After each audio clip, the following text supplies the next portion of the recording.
విశాఖ సంపదను చంద్రబాబు తమ వారి చేతుల్లో పెడుతున్నారు. భూములను తన బినామీలకు కట్టబెడుతూ ఉన్నారన్న గుడివాడ అమర్నాథ్. తాడిపత్రి నియోజకవర్గంలో జేసీ వర్గీయుల అరాచకం. పెదవడుగూరు పిఎస్ వద్ద వైఎస్ఆర్సీపీ నేతలపై దాడి, ముగ్గురికి గాయాలు. సంచలనంగా మారిన షాబాద్ సామూహిక హత్యలు.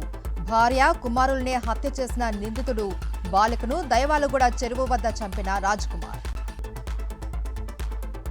రంగారెడ్డి జిల్లాలో 6గురి హత్య కేసులో దర్యాప్తు ముమ్మరం. రాజ్ కుమార్ కోసం 4 బృందాలతో గాలిస్తున్న పోలీసులు. విశాఖలో టెకి రాధా గాయత్రి భర్త శ్రీచరణ్ అరెస్ట్. శ్రీచరణ్ ను అదుపులోకి తీసుకున్న డెహ్రాడూన్ పోలీసులు. గుంటూరు జిల్లా ఉండవల్లిలో తీవ్ర ఉద్రిక్తత. రాజధాని పేరుతో బలవంతపు భూసేకరణ, పంటలను ధ్వంసం చేస్తున్న అధికారులు. యాదగిరిగుట్ట పాలక మండలి ప్రమాణ స్వీకారం. చైర్మన్ ఎం సత్యనారాయణ రెడ్డి సభ్యుల ప్రమాణం.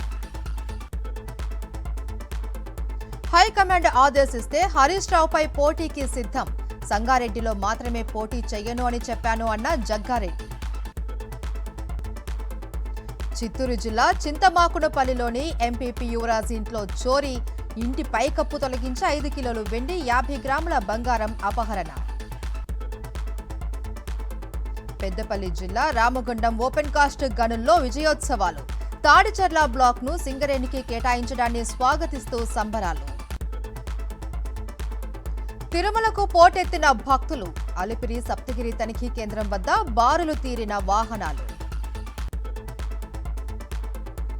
భారత నౌకాదళంలో చేరిన ఐఎన్ఎస్ మహేంద్రగిరి. విశాఖలో ఐఎన్ఎస్ మహేంద్రగిరిని జాతికి అంకితం చేసిన రాజ్నాథ్ సింగ్. నా హత్యకు ఇరాన్ ప్రయత్నిస్తే క్షిపణుల వర్షం తప్పదు. దీనిపై ఇప్పటికే సైన్యానికి ఆదేశాలు కూడా ఇచ్చాను అన్న ట్రంప్.